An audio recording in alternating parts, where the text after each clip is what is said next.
Hello, it's Doris with Aldi Books, and I am here to do, I don't know, let's just call it a belated Friday reads. How about it?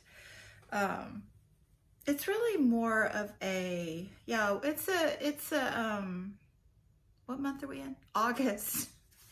It's an August mid-month wrap-up. I've only finished 4 books thus far, but you know, July was a really big reading month, so takes me a while to recuperate after months like that. And also, I went back to school last week and the kids come on Monday. We are super excited about that. In other news, my Reading Women t-shirt showed up. So check out their Instagram podcast. They're awesome. My reading week has not been that awesome. So most of these books I have finished. Well, finish isn't the right word for all of them. Let me just get to it. Okay, so I did finish Eden Brook on ebook, so I don't have that to share, by Julian Donaldson, I believe.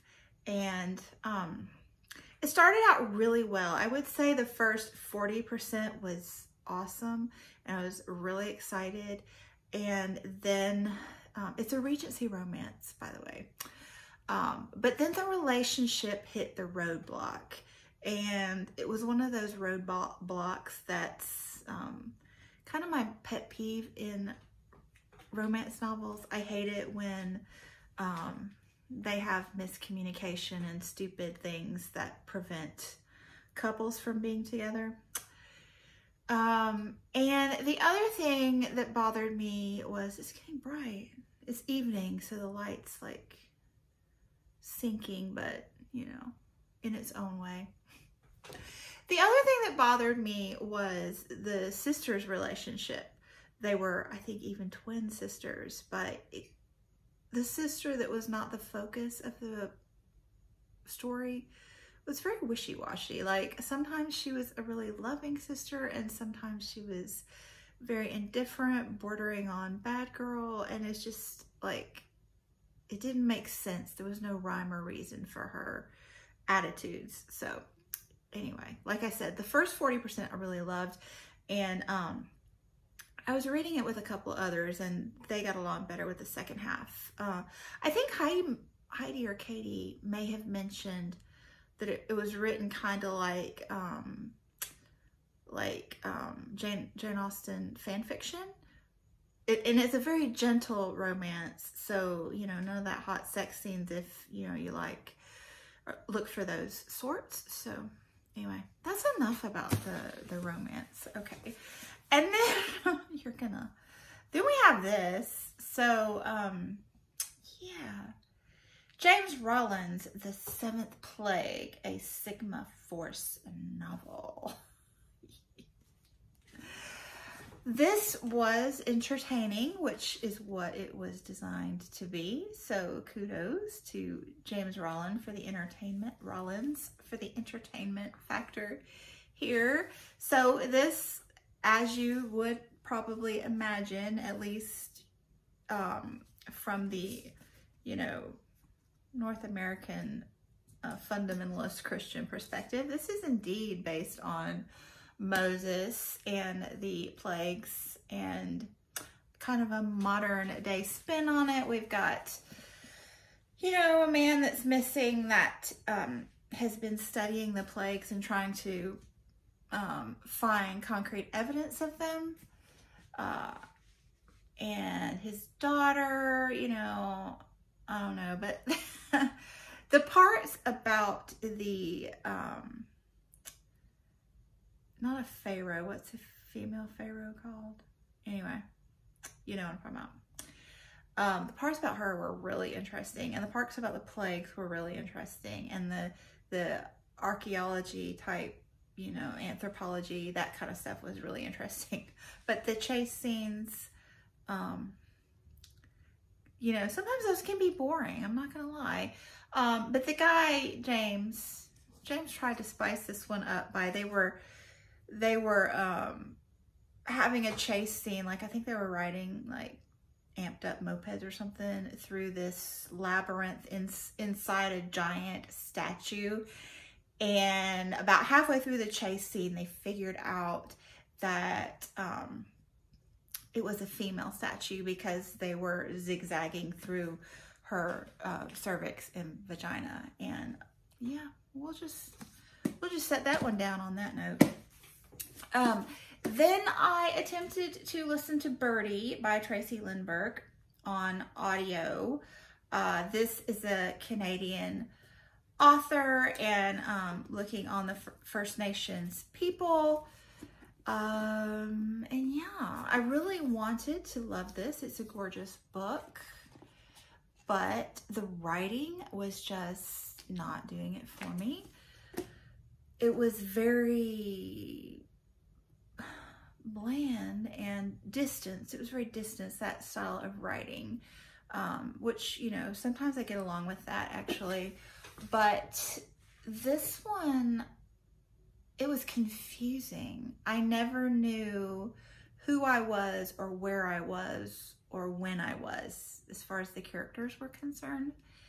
And, you know, I just really was not getting on with it. So I checked Goodreads reviews, and, you know, there were people that said, well, the first 100 pages, you know, not so much, but it gets better. And I just, like, it's like 250 page-ish book, and I just wasn't willing to slog through half of it to get to a better time.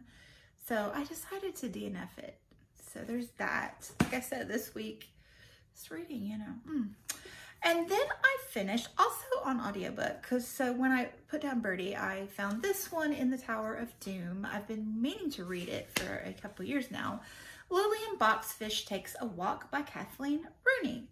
So this is an 84-year-old woman who was born in 1899, so right at the turn of the century. And this is set New Year's Eve in New York City in 1984. So, you know, she's an older woman, you know, stylish. She was an advertisement writer for Macy's, and, you know, very much a feminist of her time. And yeah, so this book was not captivating for most of it. So, you know, it did not command my attention, but when I was reading it, I enjoyed reading it, you know, if that makes sense. So it's just this one evening, New Year's Eve, but it's looking back at her life, and not in chronological order. You know, the things she runs across on her walk trigger memories of her past, and we learn about her.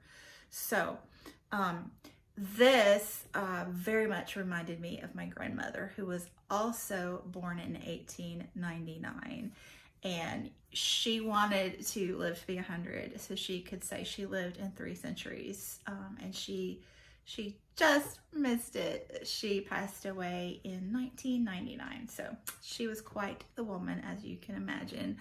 I remember reading, you know, some diary entries of her first time voting. So my grandmother was alive and a young woman when women got, you know, suffrage, the right to vote. So, you know, just really interesting times in here for this woman.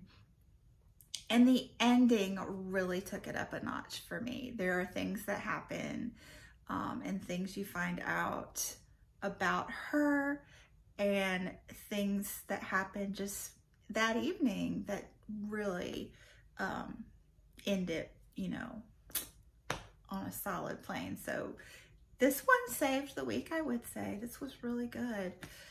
So yeah, I think I'm going to make an effort this week to, let's say I'm gonna get, that's it, by next Friday I'm gonna be in the double digits with my books read. So I'm gonna have 6 books to wrap up for you next Friday, or next belated Friday reads, you know.